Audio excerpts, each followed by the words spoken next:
Merci, merci d'être là, puis merci pour cette invitation. En quelques minutes, je vais essayer plutôt d'esquisser qu'est-ce qui fait que quelqu'un qui vient des sciences humaines aborde la question de la fiction et qu'est-ce que la fiction peut donner. Moi, j'ai l'habitude de travailler sur les textes religieux. Et les textes religieux, ce sont aussi des textes littéraires, que ce soit la Bible, à travers les récits, ou que ce soit le Coran, à travers le discours, on a d'abord affaire à du langage. Et en m'intéressant, je dirais, ces 15 dernières années sur la question de l'herméneutique, c'est-à-dire la théorie générale de l'interprétation des textes, il n'empêche qu'on a affaire à des monuments langagiers. Ça, donc le monument langagier, que ce soit la Bible ou le Coran, on peut les aborder d'un point de vue historique, anthropologique, mais ça reste quand même du langage. Donc le langage, je dirais, dans un rapport au réel ou à la réalité.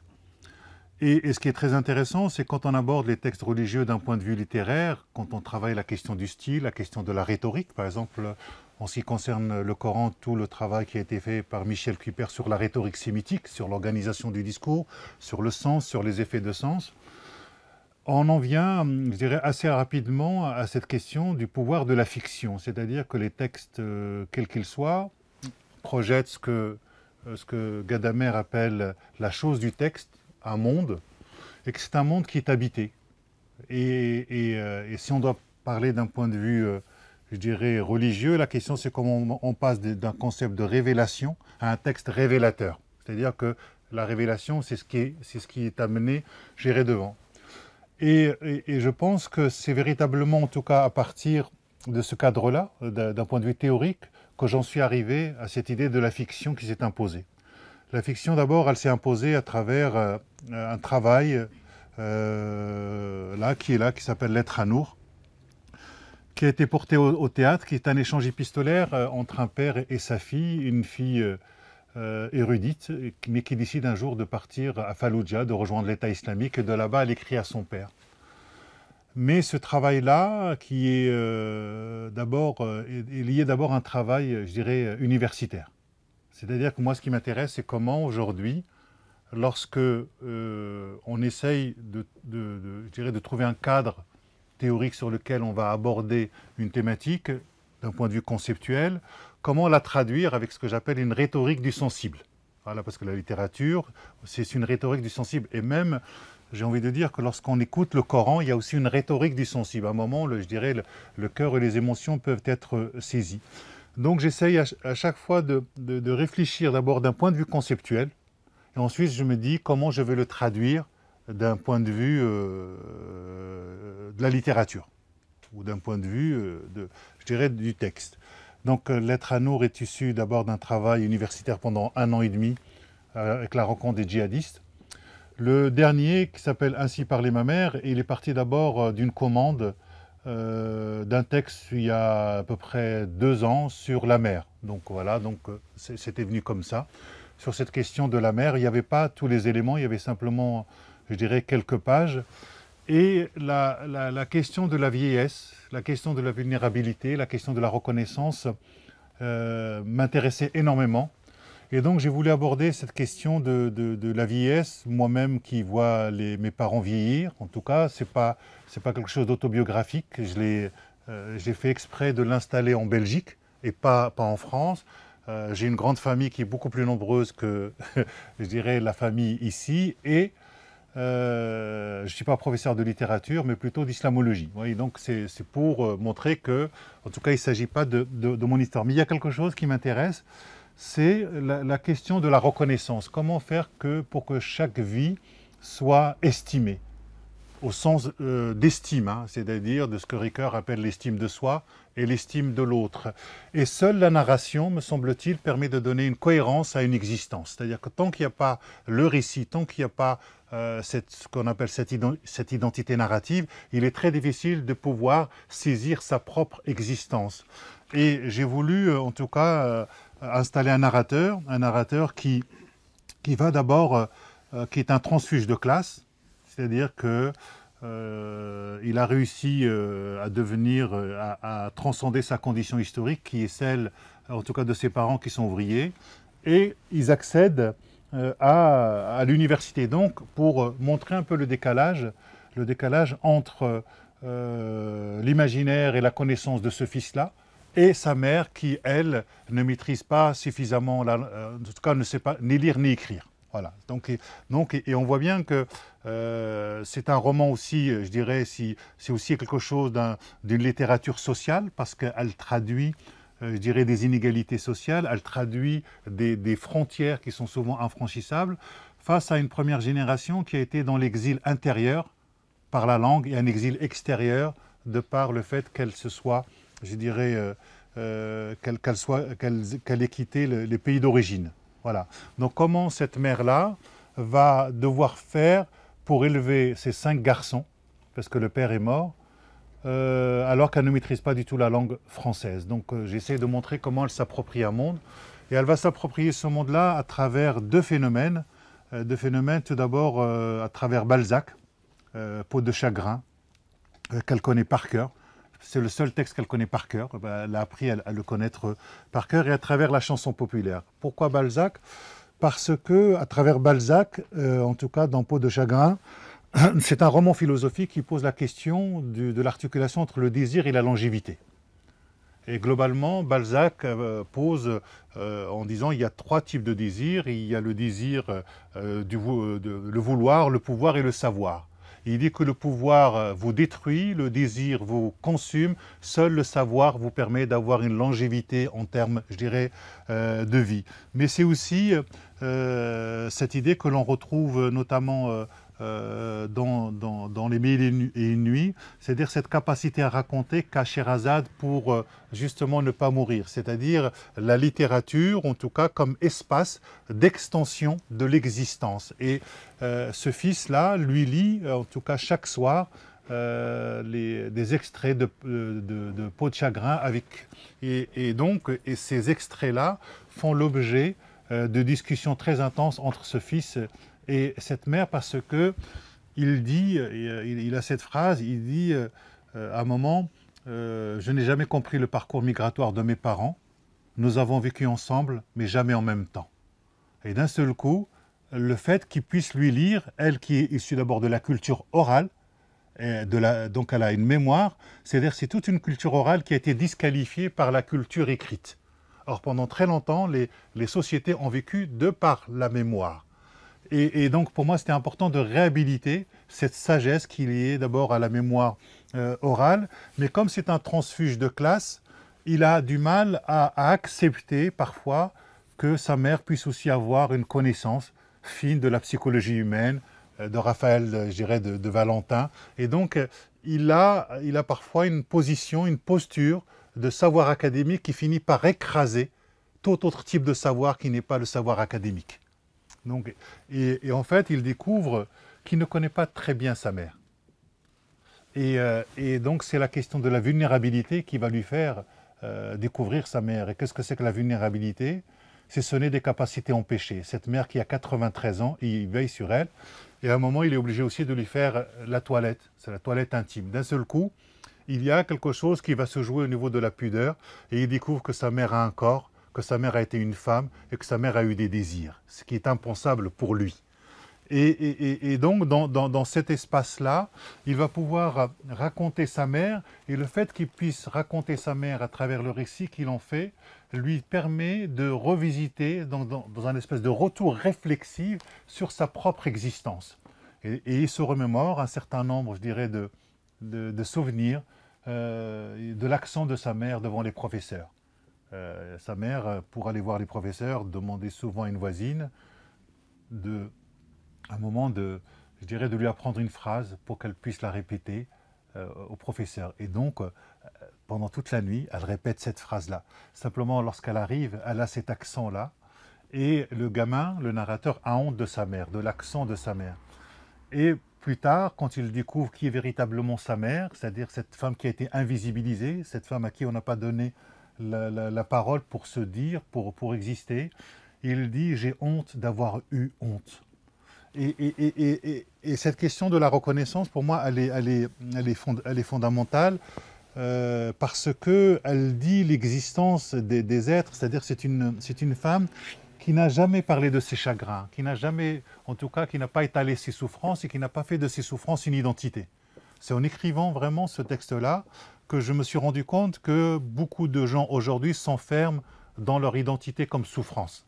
C'est-à-dire que quand on voit un peu la fragmentation de la société, la manière dont les uns et les autres mènent des luttes en termes de groupe, votre souffrance devient la totalité. C'est à partir de votre souffrance que vous vous exprimez.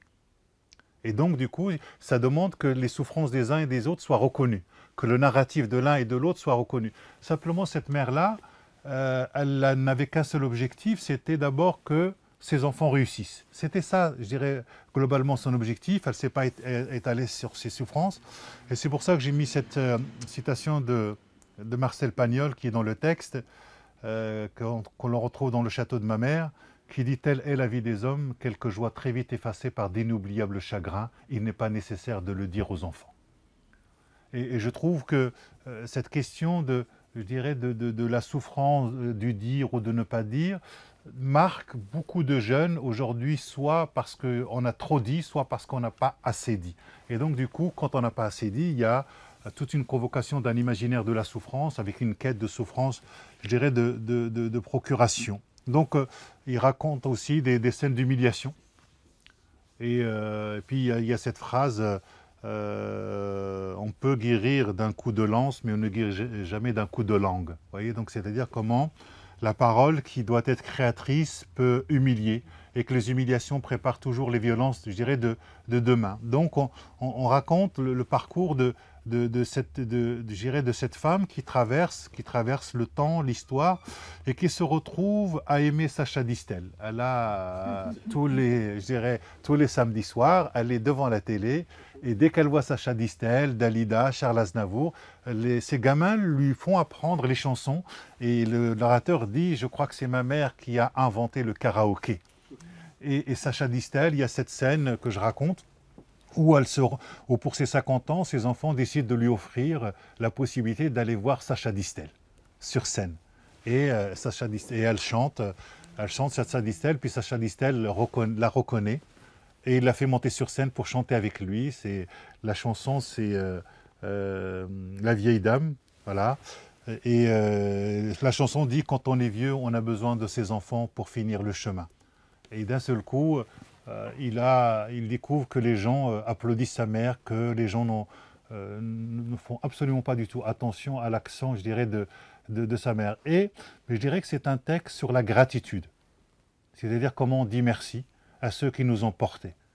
Vraiment, pour moi, si je dois qualifier ce texte, c'est d'abord, avant tout, un texte sur la gratitude de ce que nous avons reçu, parce que nous sommes, je dirais, mutuellement endettés. C'est aussi la gratitude à savoir comment on prend soin des gens qui ont pris soin de nous.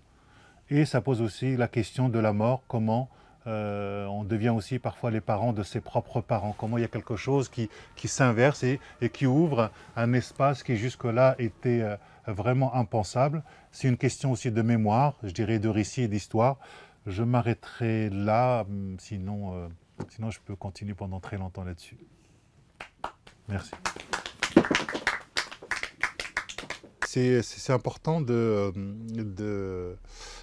je dirais, de réhabiliter la culture orale. Et je me rappelle en tout cas d'un certain nombre de jeunes autour de moi qui disaient à leurs parents « Mais toi, tu ne comprends rien ».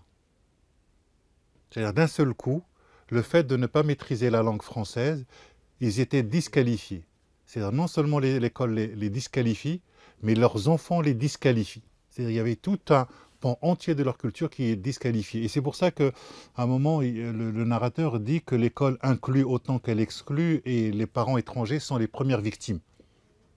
Parce que, ne maîtrisant pas, je dirais, cette langue-là, et dès que les enfants, je dirais, franchissent l'école, quelque part le seuil de l'école, dès qu'ils rentrent à l'école, ils trahissent déjà leurs parents. Ils trahissent déjà leurs parents parce qu'il y a une espèce d'injonction paradoxale entre le fait que les parents souhaitent que leurs enfants s'émancipent, que leurs enfants réussissent, etc., et accèdent à d'autres mondes qui ne sont pas les leurs, tout en leur demandant de garder les mêmes valeurs traditionnelles familiales. Et donc, et la déchirure, elle s'opère, à mon avis, absolument là. Et en même temps, il y a une sorte de, il y a quelque part une jalousie inconsciente chez les enfants de ne pas avoir la porte magique pour accéder à cette culture mystérieuse. Tout à fait, oui, oui, absolument, parce qu'il y a, c'est-à-dire que les enfants, effectivement, lorsqu'ils ne maîtrisent pas cette culture orale ou lorsqu'ils ne maîtrisent pas la langue arabe ou la langue berbère, ben, ils sont complètement, je dirais, il y a quelque chose qui devient de l'ordre de l'incommunicable. Et donc, les enfants deviennent des étrangers pour leurs parents et les parents deviennent des étrangers pour leurs propres enfants.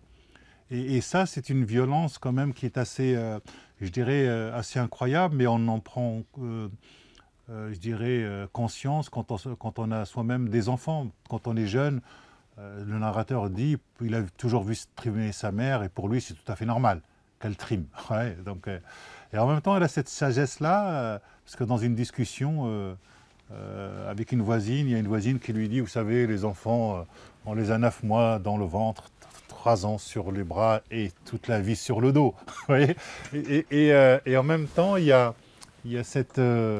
elle a cette capacité de dire, finalement, que les parents doivent tout à leurs enfants, mais que les enfants ne leur doivent rien. Donc elle a quand même cette sagesse de dire que finalement, seul cet aspect de liberté permet de créer du lien. Parce que vous avez des parents qui disent à leurs enfants « je me suis sacrifié pour toi ». Et donc du coup, c'est quelque chose qui devient très difficile à vivre. La part de la culpabilité des enfants dans tout ça. La part de culpabilité? Oui. Mais je crois que la culpabilité, en tout cas, elle est en train de venir aujourd'hui sur le fait que une bonne partie va devoir peut-être mettre ses propres parents dans des EHPAD, ce qui est quand même assez difficile. La culpabilité, elle peut venir lorsque vous êtes un transfuge de classe, que vous ne pouvez plus atteindre vos parents là où ils sont. Eux, en tout cas, ne peuvent plus vous rejoindre. Et la mère du narrateur, elle a cette intelligence de rejoindre son fils par là où il est, c'est-à-dire par le biais de la littérature. Par le biais de la littérature, en ayant choisi Balzac, d'un seul coup, Peau de chagrin, le texte qu'elle n'arrête pas d'entendre et de réentendre, parce qu'elle le connaît par cœur, ben, ça permet je dirais à ce fils et elle de pouvoir partager cet espace, parce qu'il le dit, entre ma mère et moi, seul existe cet espace de partage, c'est le seul moment où l'on peut partager, puisque c'est une mère qui parle très très peu, c'est une mère qui est malade, et donc du coup, il faut qu'il fasse un récit avec tous les silences de cette maman, mais en même temps, au fur et à mesure, il va découvrir qui est cette mère. C'est comme si finalement, la vraie rencontre entre les enfants et les parents ne se fait qu'à la vieillesse. Peut-être, comme a dit monsieur, il y a aussi une part de jalousie qui peut exister aussi de la part des parents. Parce qu'il y a cette méconnaissance de l'effort que les parents ont fait pour que leur enfant aille plus loin et en même temps, ils regrettent de ne pas avoir accès à cette culture. C'est réciproque, je pense.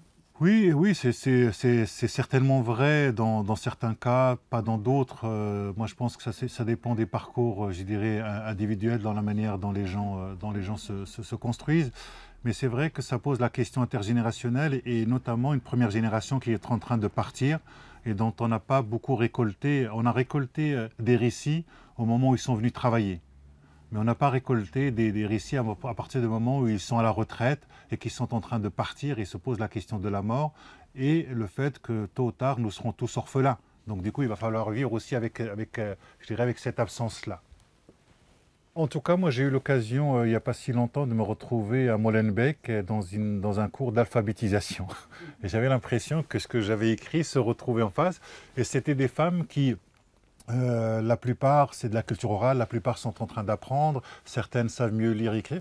Et du coup, il y a eu un vrai, je dirais, un débat autour, je dirais, de ces textes-là, de ces femmes qui, très tardivement, se mettent à apprendre le français. Maintenant que les enfants, je dirais, ont pu partir, elles réinvestissent la question, je dirais, de la langue pour mieux, je pense, partager avec leurs petits-enfants. C'est-à-dire que comme on voit que la langue se perd, donc l'espace, en tout cas les petits-enfants, la 3e, la 4e génération, oblige aussi les parents, me semble-t-il, à bouger sur ça. Mais ce que l'on voit, c'est que pour beaucoup de gens, la question de l'identité, la question de l'identitaire, elle est fondamentale, parce qu'on est dans un temps, je dirais, identitaire, et que pour beaucoup de jeunes que j'ai eu l'occasion de rencontrer, quand je dis jeunes, c'est entre 20 et 30 ans, ou même 15 et 30 ans, leur identité, pendant très longtemps, en tout cas c'est en train de changer, elle passait souvent par la question de l'islam. Aujourd'hui, on sent de plus en plus, en tout cas moi les dernières observations que j'ai eues, c'est plutôt le retour à l'ethnie. Et donc il y a quelque chose dans ce retour à l'ethnie qui pose la question justement de la narration et de la multiplicité des composantes qui, je dirais, qui forment cette identité narrative, pour reprendre les propos, je dirais, de Paul Ricoeur, mais ça passe par la narration. C'est-à-dire que pour moi, il y a un espèce de carré magique entre le récit, la reconnaissance, l'appartenance et la participation. Et tant que le récit n'a pas été dit, tant que, je dis souvent que faute d'avoir un récit commun, essayons de mettre en commun nos récits, voyez, mettre en commun des mémoires. Mais tant qu'il n'y a pas cette place-là d'existence, qu'est-ce que c'est qu'une société? Une société, c'est un ensemble de traditions et de mémoires partagées. C'est ça une société. Mais quand il y a, comme le dit Paul Ricoeur, un trop-plein de mémoire d'un côté et trop d'oubli de l'autre, la question c'est comment trouver la juste mémoire. Comment faire pour que chacun soit reconnu. Mais comment faire pour que chaque groupe qui constitue la société française soit reconnu en termes de contribution, en termes de reconnaissance, en termes d'équité, en termes, je dirais même, de justice sociale. Et la justice sociale, c'est pas simplement, je dirais, la redistribution économique et sociale, c'est aussi le fait d'encourager, de développer les capacités des uns et des autres, des capacités qui sont niées, qui sont mésestimées. Autrement dit, comment devenir sujet. Voilà, c'est ça, là, comment dire, je dirais, ce jeu qui me semble important, quand le nous global, c'est-à-dire que la société française a eu un narratif qui était assez important, un narratif post-guerre. Post la Seconde Guerre mondiale, il y a eu une capacité à faire récit. Aujourd'hui, on voit bien que ce récit-là éclate de part et d'autre et qu'on a du mal, on a des micro-récits. Et donc la question, c'est qu'est-ce que ces micro-récits peuvent avoir comme, je dirais, comme un destin commun. Qu'est-ce qui peut être commun? Et ce qui peut être commun, c'est essayer de revisiter toute une partie de l'histoire. Et dans cette société, le rapport, je dirais, le rapport à l'Algérie est quelque chose, je dirais, de fondamental. Et c'est pour ça que ce récit, qui est d'abord un récit qui suppose une intrigue qui suppose de la compliquer, je dirais, de plus en plus. Mais comment on la complique? On la complique justement à travers l'inscription d'une mémoire monumentale qui doit être important, mais aussi à travers de parcours individuels. De parcours, je dirais, de famille. Et ça, il y a quelque chose, et c'est là où je dirais, le récit, c'est là où cette rhétorique du Sancy peut être intéressante, c'est qu'elle permet l'identification. Cette identification permet qu'à un moment, je dirais, on peut participer je dirais, à une société.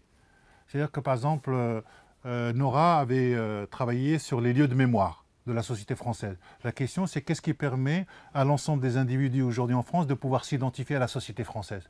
Et qu'est-ce que la société française raconte d'elle-même? Et c'est pour ça que, en passant par ces histoires individuelles, ça permet d'inscrire, à la fois émotionnellement, mais aussi de manière narrative, quelque chose qui fait partie de cette société, qui est une trace. Et comme toute trace, elle nécessite, je dirais, cette interprétation-là. Il y a deux choses. Il y a, à mon avis, il y a une des premières choses, c'est peut-être qu'ils sont nés véritablement, qu'il n'y a pas grand-chose à faire. Je veux bien aussi le croire que dans certains patelins, il n'y a rien à faire. Ça, je peux le comprendre. Quand on a du mal avec l'ennui, si en plus il est très très actif ici, la question de l'ennui, elle est fondamentale. Mais ça pose aussi la question de la manière dont on se réfère à ces pays d'origine. Et donc, quand on se réfère aux pays d'origine, c'est une question d'imaginaire. C'est de la manière dont on vous a raconté ça. C'est-à-dire que moi, le rapport que j'ai au Maroc n'est absolument pas le même que certains de mes frères ou d'autres que je connais trop bien. Vous voyez, donc, parce que nos réalités ne sont pas du tout, je dirais, les mêmes. Donc pendant très longtemps, il y avait cette idée, en tout cas, de se dire qu'on n'est ni d'ici ni de là-bas. C'est-à-dire qu'il y a une espèce de déphasage qui est très très important. Mais je crois que Je crois que c'est une question qui est en train d'être dépassée par d'autres problématiques.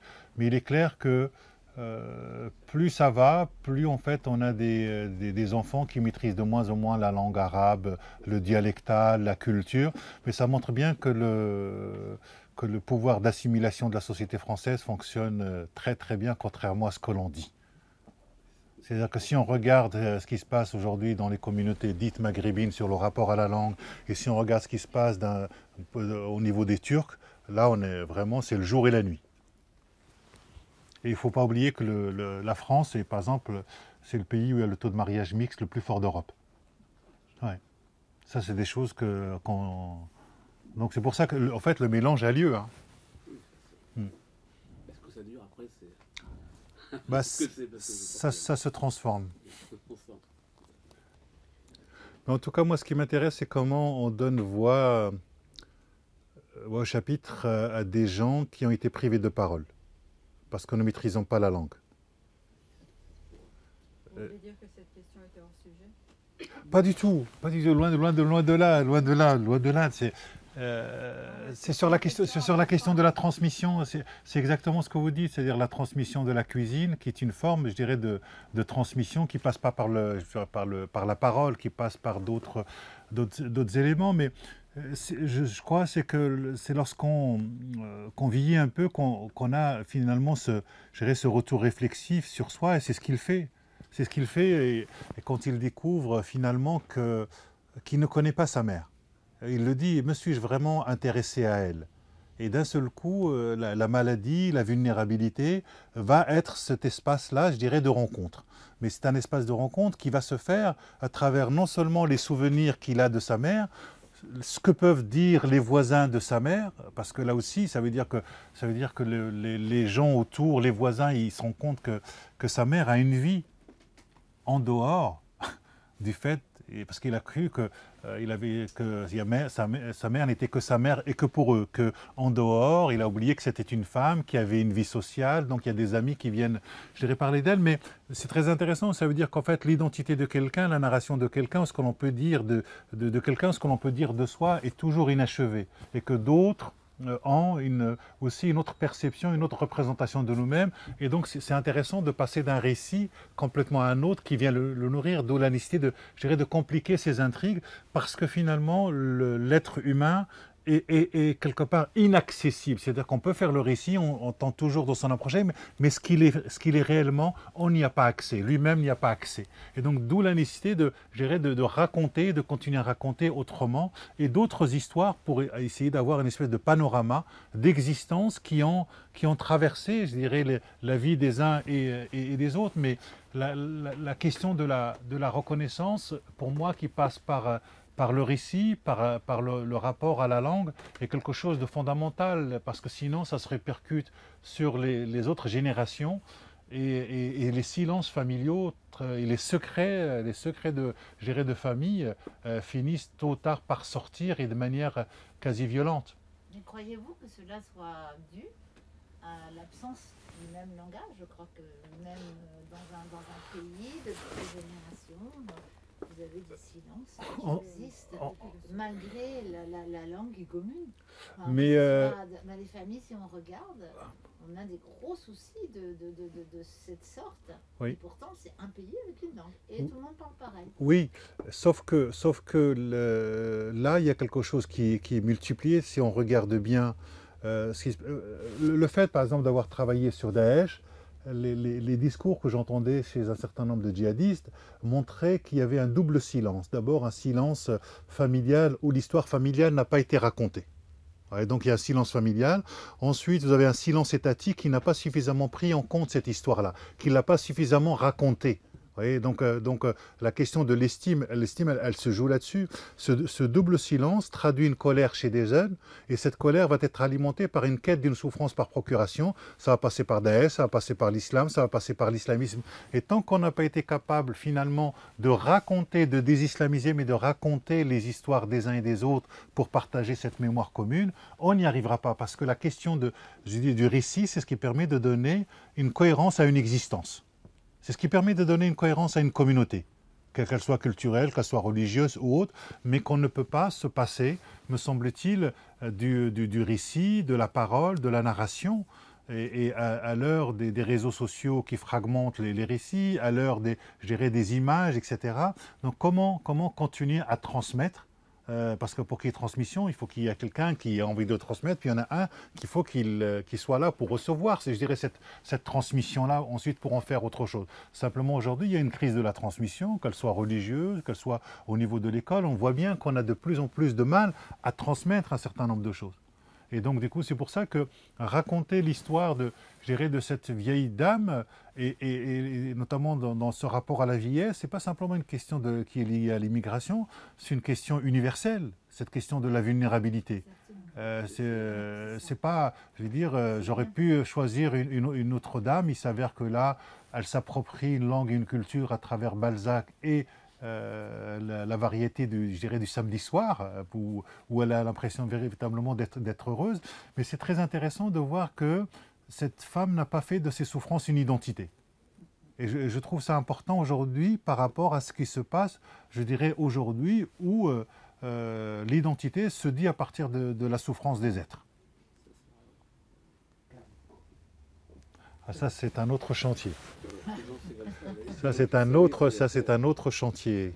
Mais qui est lié, à mon avis, à ce qui se passe, c'est-à-dire, et les sociologues le montrent, c'est-à-dire cette déconnexion entre la religion et la culture. C'est-à-dire qu'en fait, et ça montre aussi les ruptures de transmission, les modalités de transmission qui ne passent plus par les parents, qui passent aujourd'hui par Internet. Lorsque quelqu'un a envie de savoir des choses sur l'islam, il va sur Internet. Ils appellent ça le cher Google. Vous voyez, donc, et ça montre bien la nécessité de dire comment on transmet, comment transmettre aujourd'hui. C'est quelque chose qui n'est pas facile.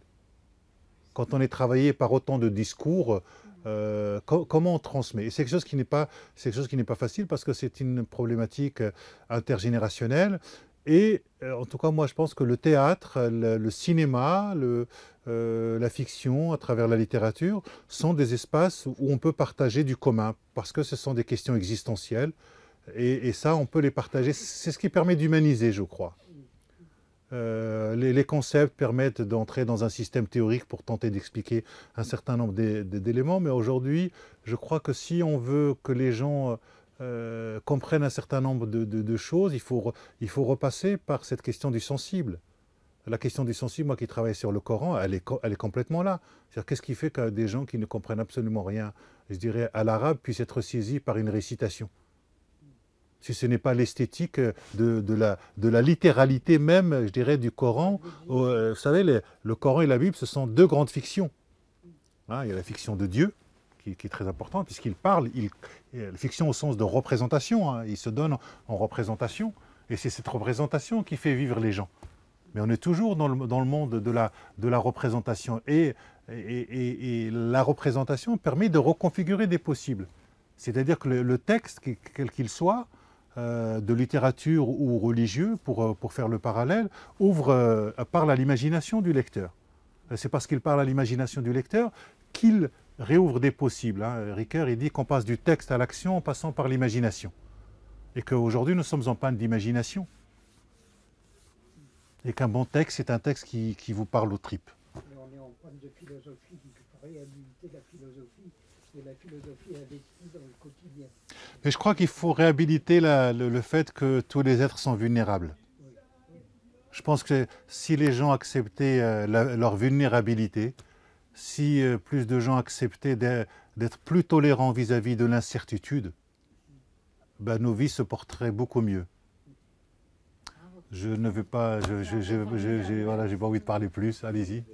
Excellent, j'ai une petite question sur votre vie académique. Oui. Vous avez dit que vous travaillez sur la herméneutique. Oui. On sait qu'il y a quelques penseurs musulmans, tout le monde Oui. musulman, travaillent sur ce sujet. Oui. Par exemple, en France, Mohamed Akoun, Oui. au Maroc, Abed al-Jaberi, Oui. Égypte, Hassan Hanafi, Nasr Ahmed Abou Zaid, et aussi en Iran, Abdul Karim Soroush. Oh, Mujtahid Shabestari, oui. Est-ce que vous voyez des similitudes Similitudes, oui. entre votre projet intellectuel et les autres? Mais moi, je m'inscris absolument dans ce que vous dites, c'est-à-dire d'un point de vue herméneutique. Alors mes références à moi, c'est Gadamer et Paul Ricoeur. Gadamer et Paul Ricoeur que l'on retrouve chez Nasr Hamid Abou Zaïd, chez Hanafi, etc.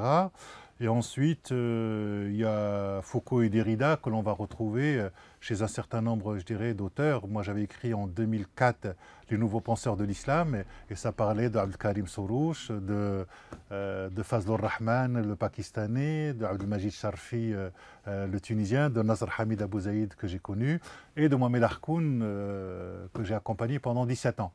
Voilà, donc je suis plutôt là-dedans, mais moi ce qui m'intéresse justement c'est cette question du dialogue, c'est-à-dire que si je prends mon premier livre en 1997, ce qui ne rajeunit pas, c'est un dialogue, je dirais avec un de mes meilleurs amis qui est prêtre, Christian Delorme, 2017 avec une femme rabbin. Vous voyez, c'est la question du dialogue, mais c'est toujours le dialogue qui vous oblige justement à faire cette pensée de l'écart, c'est-à-dire être capable d'entendre un autre système de représentation, une autre langue, ou plutôt un autre langage, vous voyez. Mais moi, ce qui m'intéresse, c'est vraiment, si je regarde comme ça, là, c'est vraiment dialogue et transmission. C'est-à-dire que même l'être à Nour, quand j'y repense, c'est un dialogue. Ainsi parlait ma mère, il y a aussi du dialogue, mais c'est aussi d'abord l'idée de la transmission. Vous voyez, donc moi je crois qu'il y a toujours deux portes d'entrée, le dialogue comme altérité, comme enrichissement. J'avais écrit un texte, c'était à la mort de Ricoeur, qui s'intitulait Penser le Coran avec Paul Ricoeur. Vous voyez, donc comment son herméneutique philosophique a été appliquée à la Bible, comment cette herméneutique philosophique, on va pouvoir, je dirais, l'appliquer au texte. Et en partant de sa définition du texte, c'est pour ça que j'avais écrit de la révélation comme essence, comment on passe de la révélation, quelque chose qui fixe, qui enferme, au texte révélateur. C'est-à-dire que le texte a une capacité de dynamiser quelque chose qui est devant. C'est-à-dire que le sens est toujours devant, il n'est pas derrière. Vous voyez, donc, et je trouve qu'à travers la littérature, il y a cette similitude que le sens est toujours devant et qu'il n'est jamais derrière, parce que les textes religieux comme la littérature permettent de jouer sur des variations imaginatives, et à partir de là, on configure des possibilités d'existence. Donc quand vous lisez un texte, vos références quotidiennes sont suspendues. Vous rentrez dans le monde du texte qui vous donne d'autres références. Et en revenant sur Terre, quelque part, après avoir y voyagé, vous n'êtes pas le même. Et donc, pour moi, la littérature ou la textualité va permettre ça, de sentir autrement, d'imaginer d'autres possibles que le possible que nous avons. Voilà.